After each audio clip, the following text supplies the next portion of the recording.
Hey, this is Kenneth, and I wanted to show you guys a quick little AM broadcast receiver that I hacked together while taking a break from studying.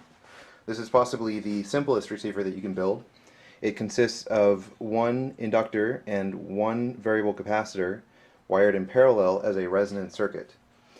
Off of the top of the resonant circuit, I then have a single diode, which I'm using, which it then acts as a detector, which then takes whatever the resonant frequency of these two components is and uses that as its multiplication factor to then multiply the rest of the frequency, rest of the AM signal back down to audio frequency. Normally, at this point, it's actually loud. There's enough power collected from just the antenna that you can use a crystal earpiece to listen to it. To make recording a little bit easier, I've instead used this high impedance audio amplifier that I've built to drive this 8 ohm speaker.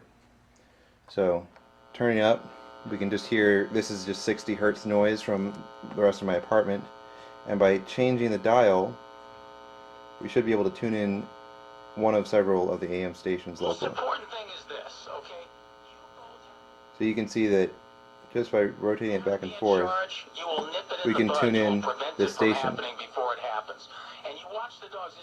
How I'm changing the capacitance is that this is a variable capacitor out of a shortwave receiver that I pulled out of a junk pile.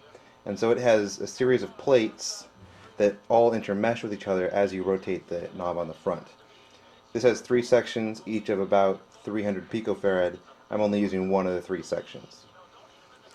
As you then scan this across, we can go from the low end, so that was about 900 kilohertz there, up to one of the higher stations.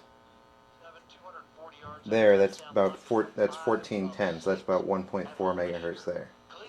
So, real simple radio.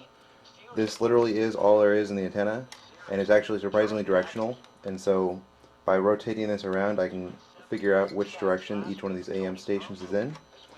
And fun little trick.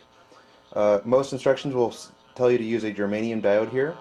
I happen to use a Schottky or hot carrier diode, but the primary key is just to use one that has a lower forward voltage in it than a silicon diode, because 0.7 volts here is a little bit lossy, so Schottky or germanium gets you down to about half of that. This has been Kenneth. Thanks for watching. Enjoy.